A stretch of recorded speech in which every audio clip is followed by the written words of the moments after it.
warahmatullahi wabarakatuh. Kali ini kita ingin mewawancarai Ibu Vira. Sebelumnya, Ibu itu nama panjangnya siapa sih, Bu? Oke, baik. Perkenalkan, nama saya Ibu Awesa Vira Putri. Bisa dipanggil Ibu Vira. Ibu kerja di sini udah berapa lama? Oke.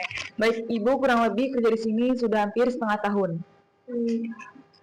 Selama Ibu kerja di sini, ada nggak sih tindakan perundungan gitu? Oke. Jadi selama Ibu di sini sudah terjadi perundungan gitu. Jadi Ibu telah menemukan beberapa kejadian perundungan yang ada di SMP Pelita ya gitu. Banyak dari kelas 7, 8, dan 9 namun intensitasnya beda-beda gitu. Paling sering mungkin di kelas 7 dan kelas 8. Menurut Ibu, perundungan itu apa sih? Jadi menurut Ibu perundungan adalah tindakan yang agresif, tujuannya adalah untuk menyakiti, menghina, terus menghujat kepada korban yang lebih lemah. Jadi biasanya dilakukan oleh pelaku yang lebih kuat versus yang lemah.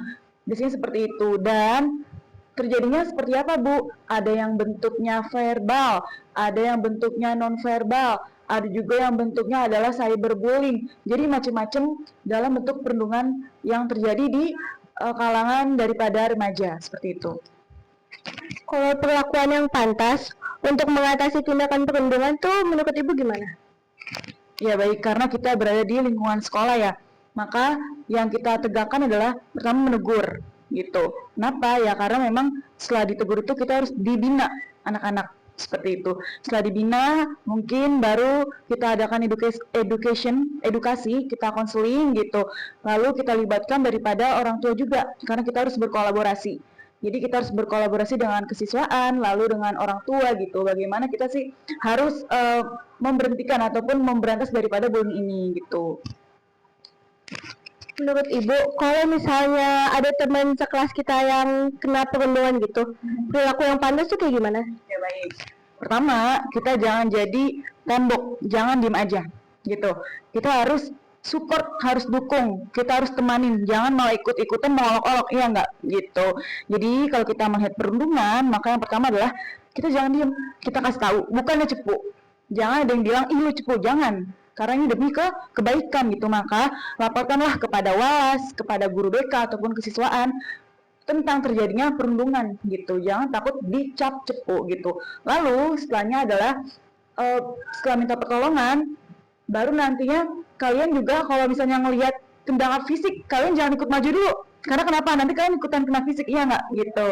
Jadi kalau misalnya emang masih dalam kategori verbal, maka kalian masih bisa memisahkan gitu.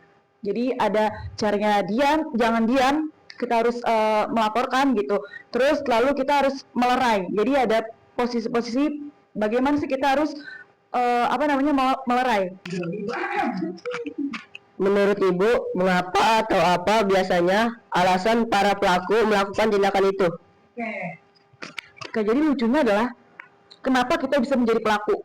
Karena kebanyakan adalah dulunya kita adalah korban, gitu. Jadi kayak mata rantai yang tidak pernah putus. Kamu dulu pelaku, kamu dulu korban. Karena bekas dibully sama pelaku, maka gue pengen coba nih mau gantian, gimana sih caranya gue menjadi pelaku gitu. Jadinya nggak kelar-kelar, karena kenapa? Yang korban ini merasa gue pengen balas dendam gitu. Itu yang pertama. Yang pertama adalah kebanyakan pelaku bullying itu karena dia pernah menjadi korban bully, akhirnya balas dendam, gue pengen cobain biar orang-orang ngerasain apa yang gue rasain. Itu yang pertama. Yang kedua, dari sisi keluarga juga, karena mungkin dia melihat KDRT dari rumahnya gitu, terus pola asuhnya yang keras sehingga dia di sekolah berontak gitu. Terus ada faktor lain daripada tadi, dari faktor keluarga ada, dari faktor korban ada, terus juga biasanya dari pengaruh media sosial. Contohnya dia nonton film gitu sehingga dipraktikkan nih gitu. Jadi kadang-kadang juga kita ingin dilihat lebih kuat gitu, pengen jadi pentolannya nih gitu, sehingga dia berperilaku seperti itu gitu. Menurut Ibu, di mana dan kapan paling sering tindakan perundungan terjadi? Baik lagi ya, di sekolah itu adalah tempat untuk anak-anak lebih banyak berekspresi ya, karena tadi mungkin dia di rumahnya nggak show up gitu, maka di rumah dan sekolah tuh biasanya dia beda banget perilakunya gitu. Maka sering terjadi di kelas, di kantin, di lapangan, terus sekarang mungkin di media sosial, ya nggak gitu aja namanya cyberbullying. Jadi anak-anak bisa bebas berekspresi, bukan anak-anak doang, tapi remaja gitu.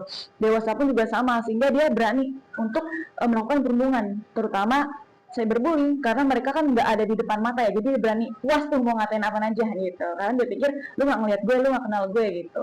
Jadi menurut saya banyak di sekolah juga ada, di kelas, terus di lingkungan pertemanan ya nggak, di rumah dan juga di media sosial seperti itu.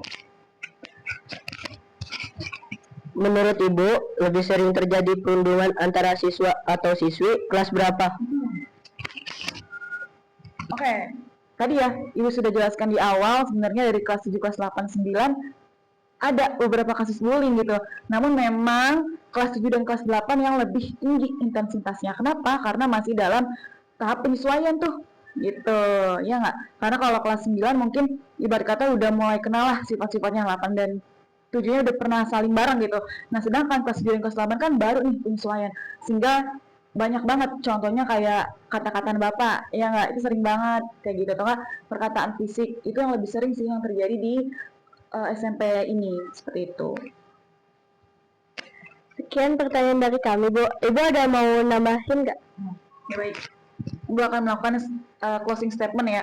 Oke, jadi conclusionnya adalah, kesimpulannya, perundungan adalah tindakan gitu, baik fisik, terus verbal gitu, yang dilakukan oleh orang yang kuat kepada orang yang lemah. Tujuannya untuk tadi menyakiti, menghina, mengejek, ya enggak gitu. Dan terus kalau kalian melihat bullying, please jangan diem gitu. Karena tahu enggak, luka itu bukan hanya yang mememarkan, luka itu yang bukan hanya yang berdarah, ya enggak. Kita kan nggak tahu fisik psikologis seseorang seperti apa, ya enggak. Maka kalau melihat seperti itu, jangan kalian diam aja gitu. Pokoknya hindarkan dan bicarakan. Hindarkan kalau ada yang perilaku bullying, maka kalian hindarkan tuh, jangan sampai jadi pelaku. Udah sih, pokoknya be buddy don't bully. Itu aja kayaknya ya. Sekian dari kami. Wassalamualaikum warahmatullahi wabarakatuh.